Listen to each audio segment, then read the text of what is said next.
One. I'm sitting here with an old friend of mine, Mark Weston. He's a policy specialist. He's worked in development issues for a long time, thought a lot about development, particularly in Africa, but poor countries right across the world, the effect of AIDS and all sorts of things. But he's got a book coming out this autumn. It's called The Ringtone and the Drum, Travels in the World's Poorest Countries. Mark, why did you give up the comfort of your desktop and go roaming in three of the world's poorest countries in Africa? It's partly that. I've been working in development for a long time, but mainly from a distance, writing stuff in England or America about the problems of developing countries, and I wanted to get out and find out what life's really like there, how the world's poorest people live, what they think about, what they do every day, what they talk about. But also a visit to Ghana in 2004, a work visit, really inspired me to go and check out West Africa and have a proper look round. People had told me old Africa hands I knew had told me that West Africa was a bit of a dump, that nobody went there. It was the least attractive bit of Africa. But Ghana, I went there and absolutely loved it. Well, Ghana, as we know, is not one of the world's three poorest countries. No. So can you just take us very briefly through the countries that you actually did target?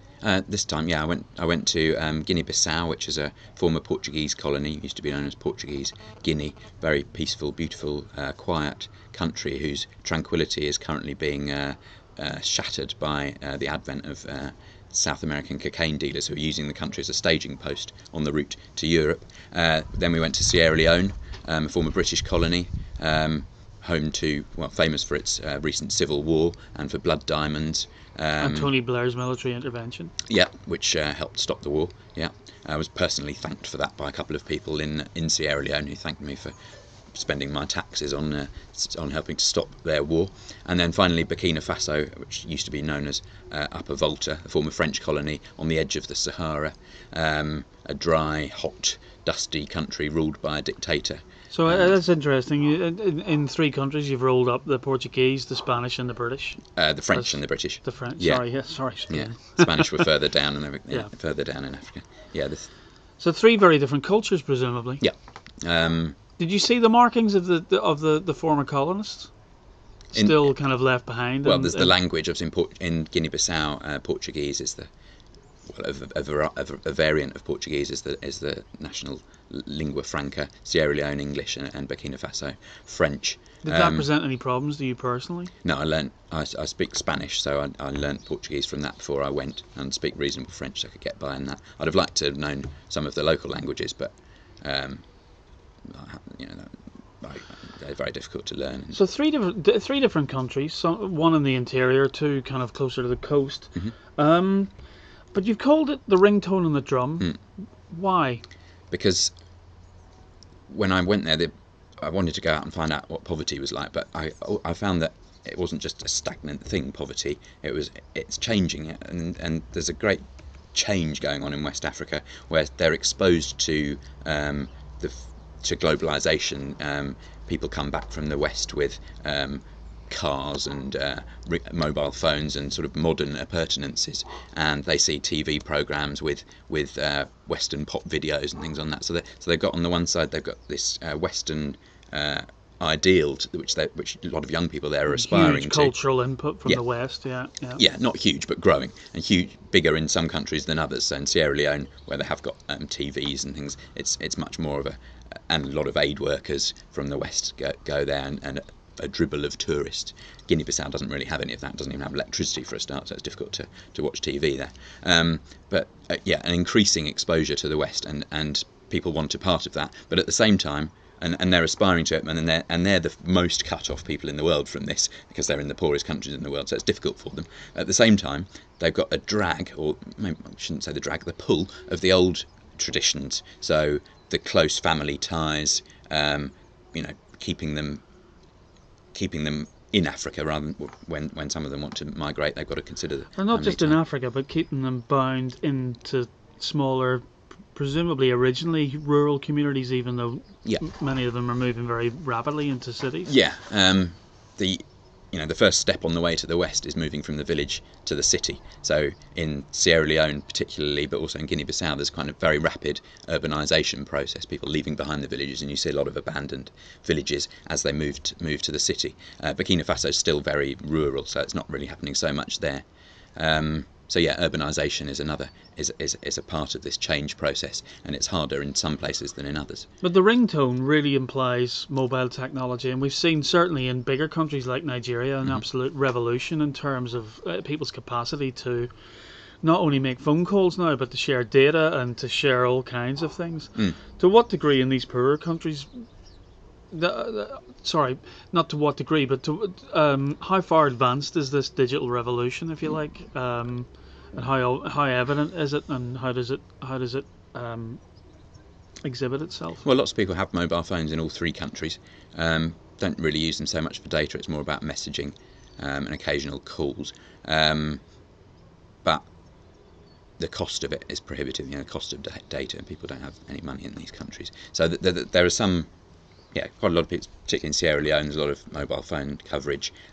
A few internet cafes. Guinea-Bissau has a couple of internet cafes. It's starting. It's a fledgling stage, but it's starting. So what effects are you seeing in terms of mobile technology and this capacity for people to text each other? What sort of changes are you seeing on foot of that? Obviously a much quicker spread of knowledge and a quicker spread of information, and particularly with people in the diaspora and people who are abroad, they're more able to communicate with people abroad who tell them usually how great life is in Europe or in America, and they often tell them how great life is, even if life isn't particularly great, because they don't want to be seen to have failed. So there's that. So it's pulling them towards Westernisation and modernity, and away from the old traditions. So it's a disruptive influence. It's also obviously in many ways it's a positive influence, because it helps them find out how to where to sell their products and things like that. And this clash, if you like, between the ringtone and the drum, the old tribal, communal, clan sort of based things. How is that kind of expressing itself in modern life there? Well, with urbanisation, which is the first step towards modernity, you sometimes get conflict, like in Sierra Leone, and it ended up in a vicious civil war which went on for several years. Guinea-Bissau also had a civil war about 12, 13 years ago. So it can end up in conflict. Certainly ends up in a lot of discontent among individuals. In Sierra Leone, every day I would be asked for help in getting a visa to Britain. People want out. They want to leave. The young people want to leave their countries behind, and are kind of restless, and more restless than they would have been before.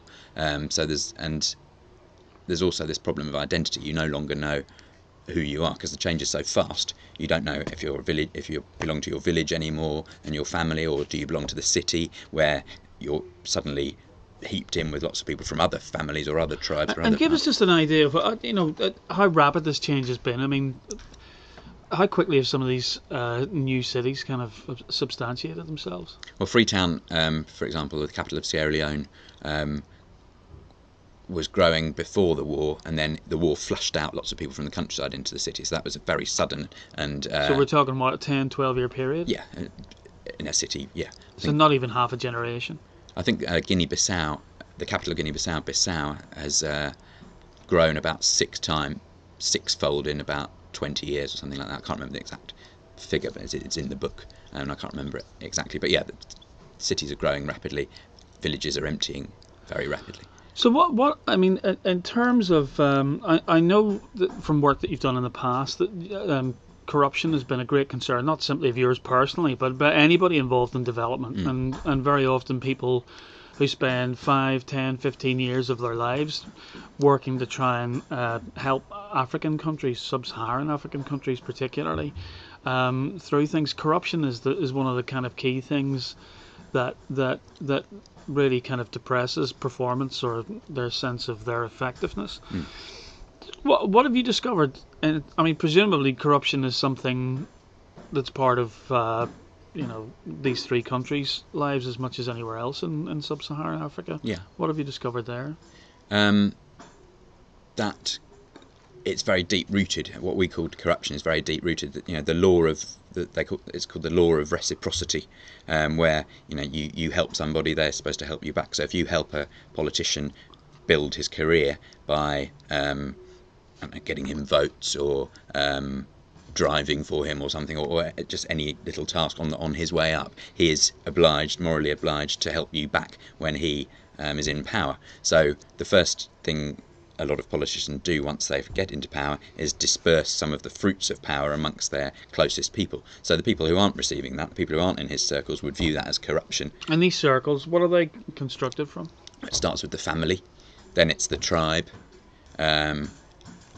well, then it's the village, then it's your tribe, really. I mean, it's kind of a triangle. Start small with your family. They would be the first people you'd turn to for help on your way up. Then you turn to other people in your village and your tribe. So you've got to help them out once you get into power, by giving them jobs, by giving them cash. And those people wouldn't see that as corruption. They would see it as their dues.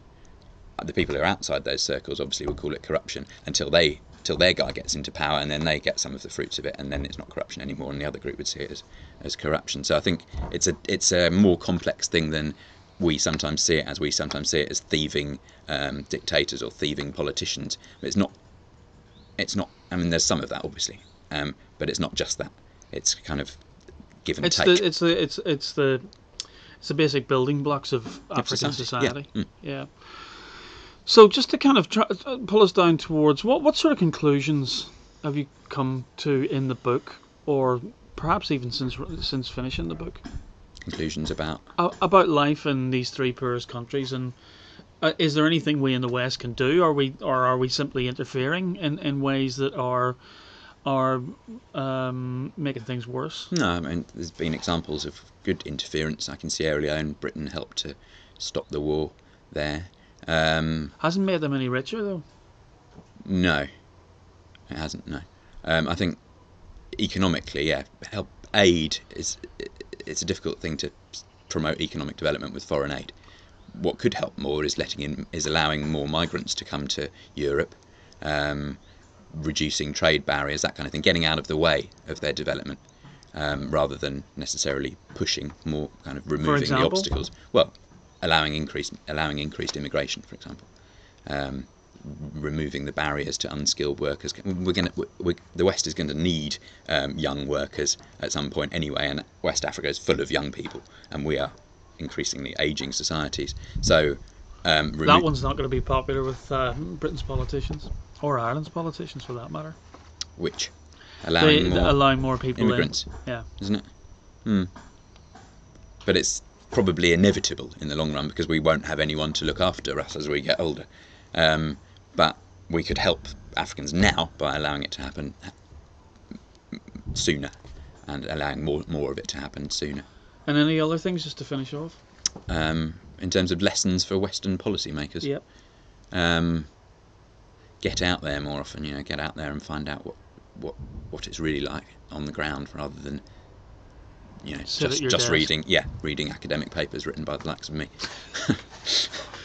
Mark Weston, thanks very much for your time. Okay, thank you. Cheers.